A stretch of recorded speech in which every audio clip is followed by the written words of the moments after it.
ওই পাহাড়ের উপরে দুই দল ডাকাত বাস করত। তাদের ভিতরে এতটাই দ্বন্দ্ব ছিল যে এক দলের লোক আরেক দলকে দেখলে গুলি মেরে উড়িয়ে দিত। তো একদিন এক বুড়ো ডাকাত অতিরিক্ত মদ খাওয়ার কারণে মাতলামো করতে করতে চলে যায় অপর প্রান্তের পাহাড়ে। এইদিকে মুরগি বুড়ো ডাকাতকে আসতে দেখে দৌড়ে চলে যায় তার মালিকদের কাছে এন্ড গিয়ে বলতে থাকে, নাম বললে চাকরি থাকবে না। এদিকে বুড়ো লোক তাকে গুলি করতে দেখে ভয়ে পালাতে থাকে। অপর প্রান্তে তার দলের লোক এসব দেখে মিছিল দিতে থাকে।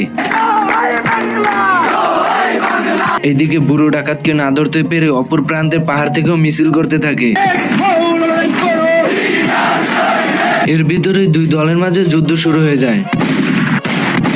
এরপর যুদ্ধ শেষ হয়ে যায় এবং ফলাফল হিসাবে ডাকাত দলের দুই গ্রুপের সবাই মারা যায়, কিন্তু তারা মরে গিয়েও ভূত হয়ে একে অপরের সাথে ঝগড়া শুরু করে দেয়।